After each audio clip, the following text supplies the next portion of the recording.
ಎಲ್ಲರಿಗೂ ನಮಸ್ಕಾರ. ಕವಿತಾ ಕಿರಣ ಲೋಕಕ್ಕೆ ನಿಮ್ಮೆಲ್ಲರಿಗೂ ಮತ್ತೊಮ್ಮೆ ಸ್ವಾಗತ. 2026ರಲ್ಲಿ ಅಕ್ಷಯ ಅಮಾವಾಸ್ಯೆ ಅಥವಾ ವೈಶಾಖ ಅಮಾವಾಸ್ಯೆ ಯಾವ ದಿನ ಆಚರಣೆಯನ್ನ ಮಾಡ್ತೀವಿ? ಈ ಒಂದು ಅಮಾವಾಸ್ಯೆಯ ತಿಥಿ ಯಾವಾಗ ಪ್ರಾರಂಭವಾಗಿ ಯಾವಾಗ ಮುಕ್ತಾಯವಾಗುತ್ತೆ?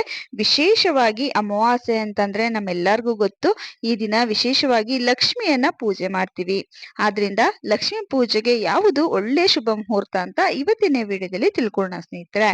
ಬನ್ನಿ ಆಗಿದ್ರೆ ವಿಡಿಯೋನ ಶುರು ಮಾಡೋಣ. ಅಕ್ಷಯ ತೃತೀಯ ಪ್ರಾರಂಭವಾಗೋದಕ್ಕಿಂತ ಮುಂಚೆ ಬರುವಂತಹ ಅಮಾವಾಸ್ಯೆಯನ್ನ ನಾವು ಅಕ್ಷಯ ಅಮಾವಾಸ್ಯೆ ಅಂತ ಕರಿತೀವಿ. ಹಾಗೇನೆ ವೈಶಾಖ ಮಾಸ ಪ್ರಾರಂಭವಾಗೋದಕ್ಕಿಂತ ಮುಂಚೆ ಬರುವಂತಹ ಅಮಾವಾಸ್ಯೆಯನ್ನ ನಾವು ವೈಶಾಖ ಅಮಾವಾಸ್ಯೆ ಅಂತಲೂ ಕೂಡ ಕರಿತೀವಿ. ಈ ಒಂದು ಅಮಾವಾಸ್ಯೆಗೆ ಅಕ್ಷಯ ಅಮಾವಾಸ್ಯೆ ಹಾಗೇನೆ ವೈಶಾಖ ಅಮಾವಾಸ್ಯೆ ಅಂತ ಎರಡೂ ಹೆಸರುಗಳಿಂದ ಕರಿತೀವಿ ಸ್ನೇಹಿತರೆ. ಈ ಬಾರಿ ವೈಶಾಖ ಅಮಾವಾಸ್ಯೆ ಅಥವಾ ಅಕ್ಷಯ ಅಮಾವಾಸ್ಯೆ ನಮ್ಗೆ ಏಪ್ರಿಲ್ 17ನೇ ತಾರೀಕು ಶುಕ್ರವಾರ ಬಂದಿದೆ ಸ್ನೇಹಿತರೆ. ಹೆಸರಲ್ಲೇ ಹೇಳಿರೋ ಹಾಗೆ ಅಂದ್ರೆ ಶುಕ್ರವಾರದ ದಿನ ನಾವು ವಿಶೇಷವಾಗಿ ಲಕ್ಷ್ಮೀ ಪೂಜೆಯನ್ನ ಮಾಡುವಂಥದ್ದು ಹೆಚ್ಚಿನ ಮಹತ್ವವನ್ನ ತಂದುಕೊಡುತ್ತೆ.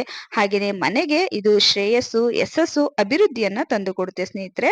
ಮನೆಯಲ್ಲಿ ಶುಕ್ರವಾರ ದಿನ ಲಕ್ಷ್ಮೀ ಪೂಜೆಯನ್ನ ಮಾಡೋದ್ರಿಂದ, ಅದರಲ್ಲೂ ಕೂಡ ಈ ಬಾರಿ ಅಕ್ಷಯ ಅಮಾವಾಸ್ಯೆ ಶುಕ್ರವಾರ ಬಂದಿರೋದು ಇನ್ನ ಹೆಚ್ಚಿನ ಒಂದು ಪೂಜೆ ಫಲವನ್ನ ದುಪ್ಪಟ್ಟು ಕೊಡುತ್ತೆ. ಹಾಗಾಗಿ ಶುಕ್ರವಾರ ದಿನ ಪ್ರತಿಯೊಬ್ರು ಕೂಡ ಲಕ್ಷ್ಮೀ ಪೂಜೆಯನ್ನ ಮಾಡಿ ಅಕ್ಷಯ ಅಮಾವಾಸ್ಯೆ ದಿನ ಲಕ್ಷ್ಮಿ ಪೂಜೆಯನ್ನ ಮಾಡೋದ್ರಿಂದ ನಮ್ಗೆ ಅಷ್ಟೈಶ್ವರ್ಯ, ಮನೆಯಲ್ಲಿ ಸುಖ, ಶಾಂತಿ, ನೆಮ್ಮದಿ, ಯಶಸ್ಸು, ಪ್ರಗತಿ ಅನ್ನೋದು ಸಿಗುತ್ತೆ. ಎಲ್ಲಾ ಕೆಲಸ ಕಾರ್ಯಗಳಲ್ಲೂ ಕೂಡ ಜಯ ಸಿಗುತ್ತೆ ಅಂತ ಹೇಳ್ತಾರೆ.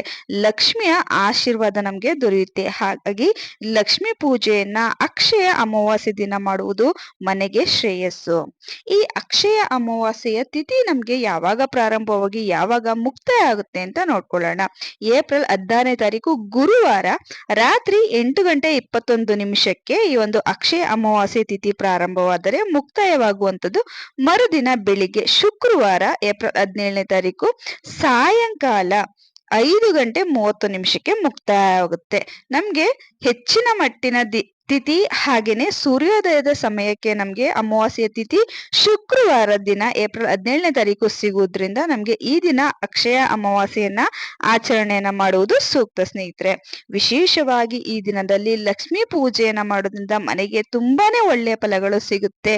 ಹಾಗಾಗಿ ನೀವು ಲಕ್ಷ್ಮೀ ಪೂಜೆಯನ್ನ ಯಾವ ಸಮಯದಲ್ಲಿ ಮಾಡ್ಕೋಬೇಕು ಅಂತ ತಿಳ್ಕೊಳ್ಳಿ ಸ್ನೇಹಿತರೆ. ಯಾಕಂತಂದ್ರೆ ಒಳ್ಳೆಯ ಸಮಯದಲ್ಲಿ ಒಳ್ಳೆಯ ಶುಭ ಮುಹೂರ್ತದಲ್ಲಿ ಮಾಡಿದಂತ ಲಕ್ಷ್ಮಿ ಪೂಜೆ ಮನೆಗೆ ಸಂಪತ್ತು ಹಾಗೇನೆ ಅಷ್ಟೈಶ್ವರ್ಯವನ್ನ ತಂದು ಕೊಡುತ್ತೆ ಅಂತ ಹೇಳ್ತಾರೆ. ಹಾಗಾಗಿ ನೀವು ವಿಶೇಷವಾಗಿ ಲಕ್ಷ್ಮಿ ಪೂಜೆಯನ್ನ ಬ್ರಾಹ್ಮಿ ಮುಹೂರ್ತದಲ್ಲಿ ಮಾಡ್ಕೊಳ್ಳುವಂಥದ್ದು ತುಂಬಾನೇ ಒಳ್ಳೇದು ಸ್ನೇಹಿತರೆ. ಆದಷ್ಟು 4:30ಯಿಂದ 5:30 ಒಳಗಡೆ ನೀವು ಲಕ್ಷ್ಮಿ ಪೂಜೆಯನ್ನ ಅಥವಾ ಅಮಾವಾಸ್ಯೆ ಪೂಜೆಯನ್ನ ಅಕ್ಷಯ ಅಮಾವಾಸ್ಯೆ ಪೂಜೆಯನ್ನ ಮಾಡಬಹುದು. ಅಷ್ಟು ಬೇಗನೆ ಎದ್ದು ಪೂಜೆಯನ್ನ ಮಾಡೋದಿಕ್ಕೆ ಆಗಲ್ಲ ಅನ್ನೋರು 7 ಗಂಟೆಯಿಂದ 9 ಗಂಟೆ ಒಳಗಡೆ ಮಾಡ್ಕೊಳ್ಳಿ, ತುಂಬಾನೇ ಒಳ್ಳೆಯದು ಸ್ನೇಹಿತರೆ. ಶುಕ್ರವಾರದ ದಿನ ಮನೆಯಲ್ಲಿ ತುಪ್ಪದ ದೀಪವನ್ನ ಹಚ್ಚಿಡಿ. ಹಾಗೆ ತುಳಸಿ ಕಟ್ಟೆಯ ಮುಂದೆನೂ ಅಷ್ಟೇ ಬಾಗಿಲ ಅಂದ್ರೆ ಮುಖ್ಯ ದ್ವಾರದ ಬಾಗಿಲಿಗೆ ನೀವು ತುಪ್ಪದ ದೀಪಗಳನ್ನ ಹಚ್ಚಿಡಿ. ಮನೆಯ ಕಷ್ಟಗಳು ನಿವಾರಣೆಯಾಗುತ್ತೆ. ಹಾಗೇನೆ ಮನೆಗೆ ಈ ದಿನ ಧೂಪವನ್ನ ಹಾಕಿ ನಾವು ಮಾಡುವಂತ ಚಿಕ್ಕ ಪುಟ್ಟ ಕಾರ್ಯಗಳು ನಮ್ಮ ಎಲ್ಲಾ ಕಷ್ಟಗಳನ್ನ ಕ್ರಮೇಣವಾಗಿ ಕಡಿಮೆ ಮಾಡುತ್ತೆ ಸ್ನೇಹಿತರೆ. ಹಾಗಾಗಿ ಪ್ರತಿಯೊಬ್ರು ಕೂಡ ಈ ಅಕ್ಷಯ ಅಮಾವಾಸ್ಯೆ ದಿನ ಲಕ್ಷ್ಮೀ ಪೂಜೆಯನ್ನ ಮಾಡಿ.